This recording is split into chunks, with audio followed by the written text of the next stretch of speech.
За бүгдээрээ сайн бацгаана уу. За өмнөх удаагийн 6 хичээл дээр болохоор бид нар фронт эндийн хичээлүүдийг болон Java-гийн хичээлийг үзсэн. За энэ удаагийн хичээл дээр болохоор бүгдээрээ Python. За яагаад Python хэл сурахад хамгийн амархан хэл вэ те?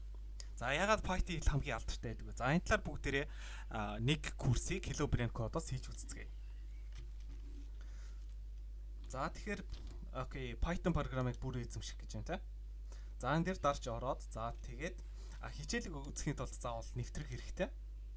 За Google-ээр нэвтрээд орчиж болно гэсэн үг. За нэвтэрч орсны дараа хамгийн ихний курс дээр дараад тэгэхээр ерөөсөө Python хэлтэй холбоотой Python хэлний талаар онлын хэсэг. За тэгээд зааварчилгааны хэсэг. За Python хэл дээр код бичих хэсэг. За Python-гийн үр дүн гарах хэсэг гэсэн хэсгүүд бас байна тийм. За хамгийн ихнийх нь. За Python ягаад хамгийн амархан хэл вэ гэхээр Python дээр үр дүнгээ харахын тулд бид нар ерөөсөө print гэж бичгэл болдог. За энэ дээр одоо жишээ үзүүлсэн байна те. Print hello world гэдэг. За код ажиллуулах гэж дараад үзэх юм бол яг вэ гэхээр hello world гэж шууд хэвлэгтэй гарч байна те. За тэгэхэд JavaScript дээр бид нар яадаг вэ гэхээр console log гэж бичдэг. За Java дээр бол нэлээд урт код бичдэг те. Өмнөх хичээл дээр үзсэн. За энэ ягаад print гэж байгаа вэ гэхээр анх компьютерийн дийлэх зүйлсээс өмнө принтер дээр хэвлдэг байсан. За цаасан байдлаар үр дүнгийг хардаг байсан. За тэр уламжлалыг дагаад одоо ч гэсэн энэ хэл нь болохоор print гэдэг дээр үр дүн бол харагдана гэсэн байдлаар гарч ирж байна. За тэгээ энэ удаагийн хичээлийг давахын тулд яах вэ гэхээр даалгаврын хэсэг байна те. За таны даалгавар гээд сайн байна уу гэж хэвлэхсэн байна. Окей. За тэгвэл бүгдээр текст мэдээллийг нь солиод сайн байна уу болгоод үзье те. За код ажиллах гэж дараа. За сайн байна уу гэд гараад ирлээ. За Python дээр мөн адилхан. За тэгвэл бид нар нэг мөрийг хэвлэж болдогтой адилхан олон мөрийг бас давхар хэвлэж болдог. За тэгвэл энэ дээр байгаа жишээг нь бичээд үзье. За тэгвэл 1 2 3 дугаар мөргээ гуруулаад гарч ийн те. За тэгвэл энэ удаагийн даалгаврыг бүгдээрээ хийж дуусгахын тулд яах вэ гэхээр дотор нь текст мэдээллийг нь 1-р мөр 2-р мөр нь болохоор код бичих хөвчлөлтэй те. За 3-дугаарт нь одоо хин ч байсан сурч чадна, би ч гэсэн сурч чадна. Окей. За би чадна гэдэг. За ингээд ажиллуулахаар 3 print болохоор 3 талаа ажиллаж байна те, үр дүнгийн хэсэг ажиллаж байна. За өргөжлүүлээд. За JavaScript дээр бид нар яадаг гэсэн бэлэхээр шинээр кодын комментиг буюу тайлбарыг бичихтэй болохоор хоёр ташуу зураас бичдэг байсан бол Python дээр болохоор хаштагийг хэрэглэдэг байх нэ. За тэгэхээр хаштагийг хэрэглээд ингэж бичгээр яаж нэ гэхээр одоо зөвхөн энэ хэсэг дээр болохоор hello гэсэн текст мэдээлэл нь гарч ирээд бусад бидний бичсэн байгаа коммент хэсэг болохоор гарч ирдэггүй болохоор энэхүү кодыг яг ямар утга учиртай код бичсэн бэ? За энийг болохоор өөртөө олон код бичсэн хүнд ойлгох байдлаар тайлбарласан тайлбарыг болохоор бид нар ингэж код болгон дээр бичиж үлдээж чадах нэ гэсэн. За тэгвэл энэ удаагийн хичээл дээр болохоор бид нар Монгол улс гэж хэвлээд үзье тийм. За тэгэхээр Монгол улс гэсэн үг маань хэвлэгдээд гарлаа. За үргэлжлүүлээд. За тэгвэл бид нар одоо зөвхөн print дотор нь бичсэн байдлаар мэдээллийг хэвлэх юм уу? За тэгвэл өөр мэдээллийг хэрхэн яаж оруулах юм бэ гэх юм бол хувьсагч зарлана. За энэ болохоор хамгийн ихэнд орж байгаа нь болохоор шинээр бид нар хувьсагч зарлж байна тийм, модуль зарлж байна. За артталт нь болохоор утгыг нь оруулж ирж байна. За тэгэхээр яадаг вэ гэхээр print нь тухайн хувьсагчийн утгыг хэвлэж гаргаж байна гэсэн үг. За код гэдэг ажиллуулах гэдэг дараад үсгэн бол бат гэсэн нэр нь хэвлэгдэж байна тийм. За тэгэхээр энэ хаанаас яаж уламжлалтаж явж байгаа вэ гэхээр хувьсагчийн утгыг бид нэр print command дээр болохоор ажиллуулж байна гэсэн үг. За тэгвэл энэ удаагийн даалгавар дээр болохоор CD нэртэй хувьсагч үүсгээд тэрхүү хувьсагч дотор нь болохоор Улаанбаатар гэж оноож өгөөрэй гэсэн байна. За тэгэхээр бидэрт одоо болохоор name гэдэг нэртэй хувьсагч байхгүй болохоор city гэдэг хувьсагчийг авах нь тийм. За код ажиллуулах гэхээр Улаанбаатар гэсэн текст маань болохоор гараад ирлээ. За үргэлжлүүлээд. За тэгвэл бид нар одоо ганцхан хувьсагч зарлах юм уу? За нэг хувьсагчийн мэдээллийг яаж солих вэ гэвэл Python дээр болохоор бас нэг байдаг онцлог нь болохоор юу вэ гэхээр нэг хувьсагчийнхаа утгыг нь сольж болдог гэсэн үг. За тэгвэл эхнийх дээр нь болохоор x нь 10 гээд утгатай байлаа гэхэд дараагийнх дээр нь x нь 20 гээд. За тэгээд энийхээ мэдээллийг авахд болохоор өмнөх хөвсгчийнхаа утгыг болохоор аваад гарчиж байгаа болохоор 10 болон 20 гэсэн мэдээллийг бол гаргаж ирж байна тийм. За тэгвэл үүнтэй адилхан байдлаар бид нар тэгвэл яг вэ гэвэл энэ даалгаврыг гүйцэтгэхдээ x-ийн утгыг 1 болон 5 болгоо солиод үзье тийм. За тэгвэл level гэдэг нэртэй хөвсгч үүсгээд за тэр хөвсгчийнх нь утга нь болохоор x биш level байх нэ. За ингээд дарах юм бол за энэ дээр 1.5 гэж гарч ирэх хэвээр. За level гэсэн. За тэгээд өмнөх болохоор энэ болохоор x-ийн утга хаанаас явсан бэ гэхээр өмнөх x-ийн утганаас энэ дээр алдсан байна тийм. За ингээд үзье. За тэгэхээр 1 болон 5 гээд за level гэсэн хөвсгчийн утгыг болохоор аваад гаргачлаа.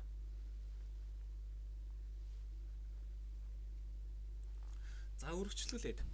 За бид нар Java дээр болохоор юу гэж үзсэн бэлээ гэхээр бүхэл тоо болон ботготоо тус тусдаа бас тэмдэглэгээтэй байдаг юм байна гэх. За тэгвэл энийг болохоор Python дээр ялахгүйгээр ажиллуулж бас болдог. За ерөөсө бүхэл тоо ботготоо гэдгийг нь одоо яаж ялгадаг вэ гэхээр цэгтэй тоо байх юм бол энэ одоо float байдлаар за ботготоо юм байна. За тэгш тоо байх юм бол энийг болохоор бүхэл тоо цэг байхгүй байх юм бол бүхэл тоо юм байна гэж үздэг. За тэгээд энийг нь болохоор яаж дараа нь шалгаж үздэг вэ гэхээр деталь байдлаар type-ийг нь бичих юм бол за энэ хүү оруулсан мэдээлэл нь бүхэл тоо мэдээлэл юм уу, ботгой тоо мэдээлэл юм уу гэдгийг болохоор бас ялгаж харж болдог. За гэхдээ энэ удаадаа болохоор бид нар ялахгүйгээр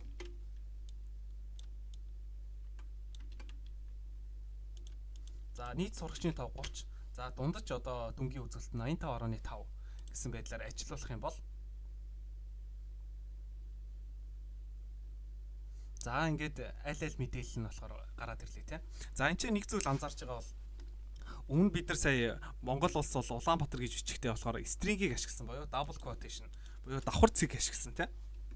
За ингээд давхар цэг ашигласан. За давхар цэг ашиглахаар яадаг вэ гэхээр чинь зөвхөн энэ мэдээлэл текст мэдээлэл болж гардаг гэсэн. За энэ удаа болохоор бид нар ямар нэг давхар цэг ашигласангүй. За тэгэхээр энэ тоо мэдээлэл болохоор энэ хүү оруулсан бидний мэдээлэл болохоор тоо мэдээлэл гэсэн утгаар бол татагдчих гарч ирж байгаа гэсэн. За энэ талаар бас дараагийнх нь энэ алхмууд дээр бүгдээр бас үзээд явна.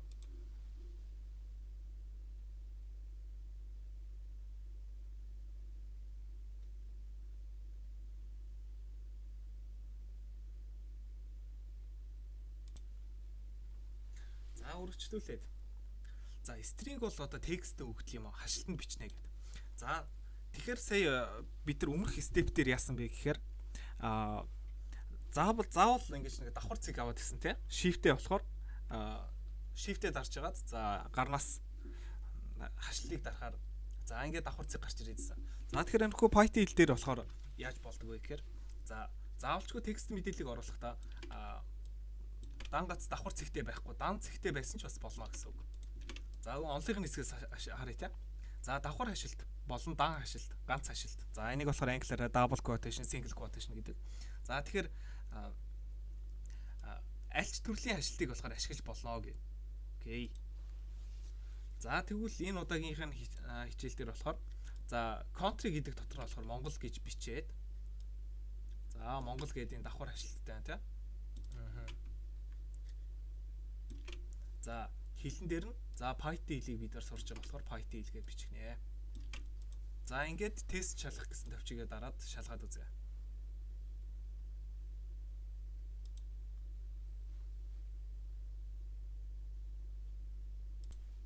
За тэгэхээр Монгол болон Python гэсэн хоёр үг маань болохоор хоёулаа хэвлэгдээд гараад ирлээ тийм.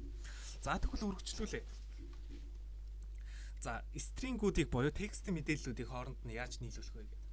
За эхнийх нь болохоор хөвсгч нь болохоор greeting. За мэдчилгээ. За тэгээд time гэдэг дээр нь болохоор дахиж нэг хөвсгч үсгээд за рандом байдлаар хөвсгч үсгэсэн байна тийм. За энэхүү хөвсгч дээр нь болохоор mint гэдэг утга оруулж ирсэн. За тэгэхээр мессежний хэсэг дээр болохоор print гэдэг дээр за энэхүү мессежийг хэвлэж гаргана тийм. За тэхийн тулд жишээг нь харах юм бол за эхнийх болон дараагийн хоёр дээр хоёулангийн хөвсгчдийг нийлүүлж оруулахын тулд greeting.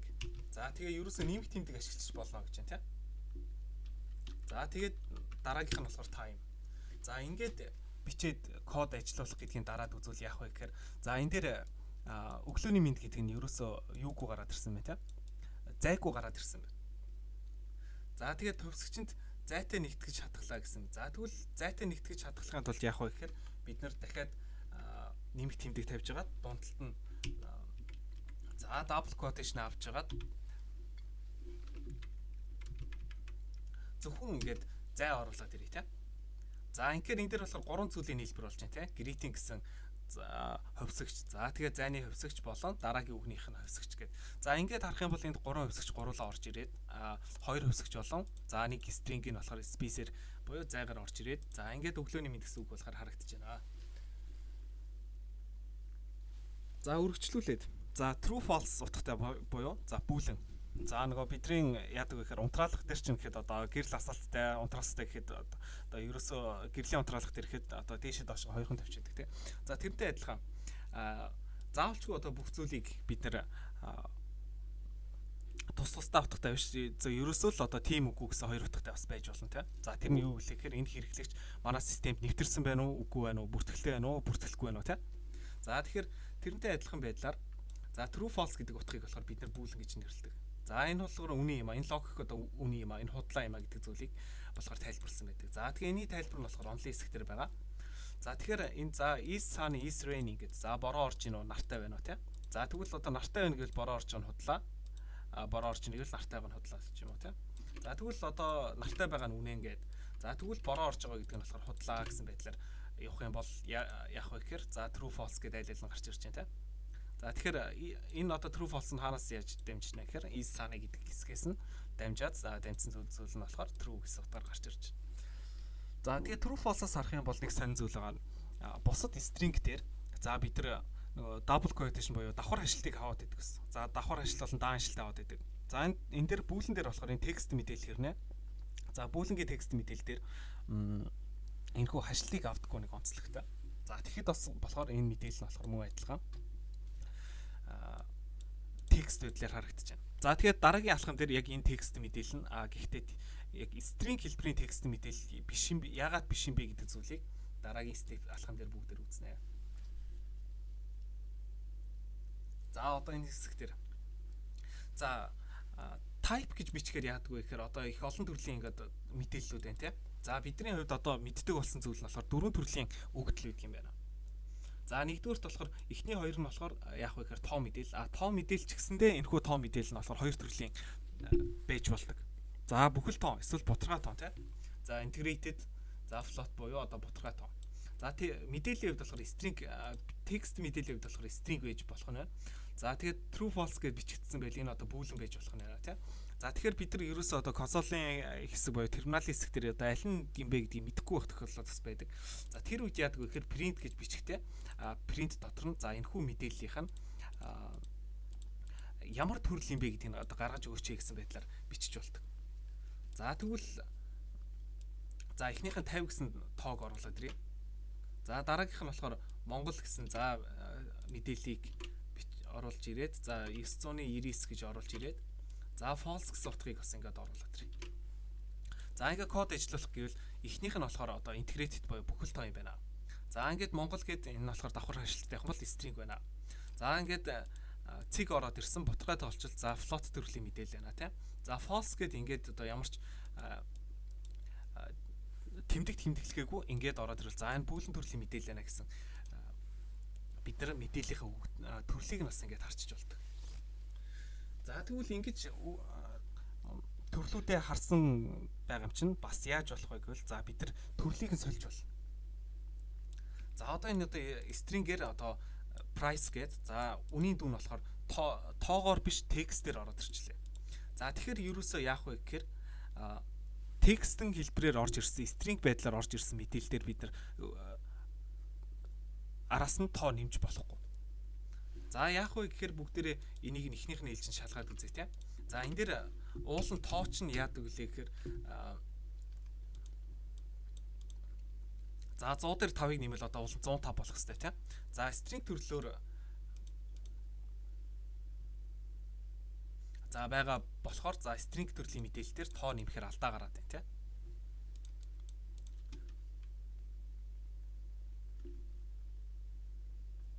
За тэгвэл энэ дээр нь бид нар дахиад нэг шинэ модуль үүсгэж байгаад за энэ модуль дээр нь яах вэ гэхээр за жишээнээс нь харж байгаад int гэдэг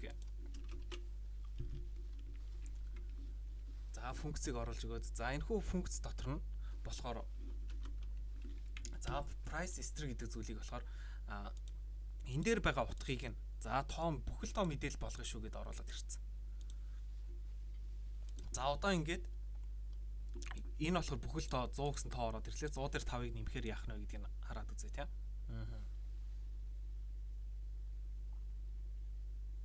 За тэгэхээр чинь бид нар дахиад алдаа гарсан байна. Ягаад алдаа гарсан бэлээ гэхээр буцаагаад анхныхаа утгыг нь дуудсан тийм. За бид нар чинь price гэсэн хувьсгчийн утгыг дуудах хэрэгтэй байгаа. За одоо ингээд шалгаад үзэхээр за 105 болоод гараад ирлээ тийм. За инхээр юу гэсэн үг вэ гэхээр бид нар текст мэдээллийг текст хэлбэрээр бичигдсэн тог за тоо мэдээлэл болгож хувиргаад за тэрэн дээр бид нэр арифметикийн үйлдэл хийлээ гэсэн. За энэ дээр алдаа гарсан. Ягаад алдаа гарсан бэ гэхээр 50-ыг нэмээд хариу болохоор 150 гарах хэрэгтэй байна. За одоо 150 гээд бүх текст амжилттай боллоо.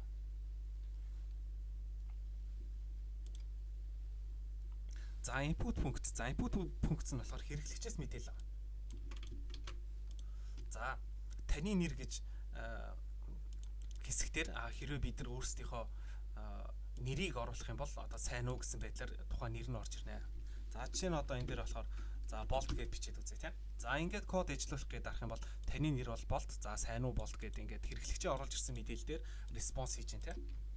За тэгвэл яг энтэй адилхан байдлаар за input хэсгийг оруулж ирээд print нь болохоор input хэсэг дээр орж ирсэн тайлбарын өнгийг болохоор хэвлж гаргана. За текстэн одоо hard code байдлаар бичигдсэн мэдээллүүд бас байна тийм. За энэ хүү мэдээллийн артлаас тухайн өнгийг нь гаргаж ирнэ гэхээр за энэ удаад болохоор ногоон гэсэн өнг гаргаж ирэх хэрэгтэй байна.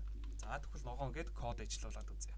За тэгвэл таны дуртай өнг болохоор ногоон гэд. За энэ хүү ногоон өнг гэдэг текст нь болохоор хаанаас гэрсэн бэ гэхээр энэчээс гарсан тийм. За тэгээд таны дуртай өнг болохоор ногоон гэд. За энэ input сутган дээр орж ирж байгаа мэдээллийг бид нар шууд ингээд гаргаж ирч чаддаг боллоо гэсэн.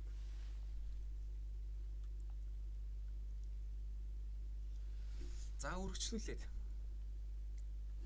За input үргэлж string буцаадаг. За тэгэхээр ягаад бид нар одоо оруулж ирж байгаа мэдээлэл дээр одоо олон төрлийнх байгаа вэ гэхээр за хэрэглэгчээс авч байгаа мэдээлэл нь дандаа текст мэдээлэлээр гараад ирдэг. За уулын хэрэглэгч тоо мэдээлэл оруулаад ирэхэд за текст мэдээлэл гэж бид нар лөө дамжуулж өгөөд идэг тийм. За тэгэхээр бид нар энийг тоо мэдээлэл гэдэг нь гаргахын тулд хувирах хэрэгтэй байна тийм. За нэгдүгээр хэсэг дээр нь болохоор за энэ дээр болохоор 2 тооны нийлбэрийг авах байна. За энгийн логикоор болохоор бид нар уул нь яах хэрэгтэй вэ гэхээр за нийлбэрийг авах функцээр чинь за нам 1 дээр нэмэх нь нам 2 гэх юм бол энэхүү 2 мэдээллийн нийлбэрийг бол авах гэдэг тийм. За гэхдээ энэ болохоор орж ирсэн мэдээлэл нь зөвхөн string мэдээлэл байгаа чинь энийг тоо мэдээлэл болгож иж бид нар нэмэх хэрэгтэй. За тэгхийн тулд int гэдэг функцээ урталт нь бичээд за бүхэлдээ оруулж ирнэ. За оруулж ирж байгаа мэдээлэл нь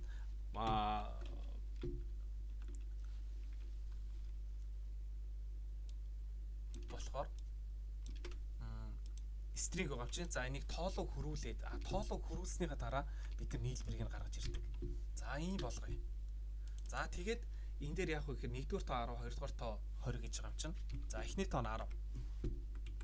За 2 дахь тоо нь 20 гээд за код ажиллуулад үзье тийм. За тэгвэл 1-р тоо 10, 2 дахь тоо 20, нийлбэр нь 30 гээд за бид нар гарнаас оруулж байгаа энэ утга нь за текст мэдээлэл боёо string байсан ч гэсэн бид нар тоо болгоод за нийлбэрийг нь олж чадлаа гэсэн.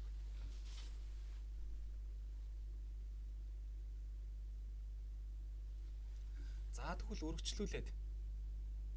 За хэрэглэгчийн бас мэдээлэл цуглуулах нь.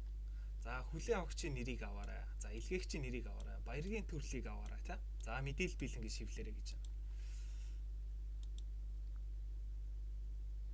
За тэгвэл энэ дээр ерөөсөө тийм хэцүү зүйл алгах тийм. За ингээд эхнээс нь кодын темплейтийг бэлдээд өгсөн. За тэгвэл ерөөсөө энэ дээр за хүлээн авагчийн нэр нь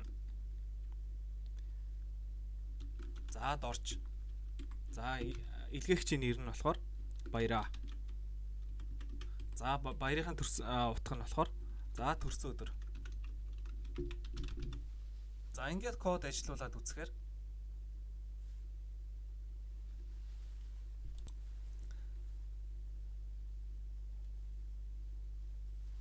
за дорж баяраа төрсөн өдөр мэдээлэл бэлэн гэдээ гарч ирж байна тийм.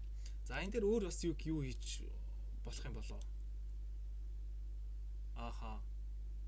За тэгвэл бас яг ингээд харахаар одоо яг энэ дээр жоохон тодорхойгүй байна тийм. За тэгвэл бүгдээр шийдлийнхэн дагуу дотор нь болохоор за текстийн мэдээллүүдийг болохоор детальны тавьж өгөх хэрэгтэй байх нэ. За эхнийх нь орж ирж байгаа болохоор хүлээн авах гэж байна. Хоёр дахь нь болохоор илгээгч байна. За гурав дахь нь болохоор баярын төрөл гэдгийг нь болохоор тодорхойлж тайлбарч биччихэд бидний одоо энэ хүү бичсэн код болохоор тодорхой болох нь тийм.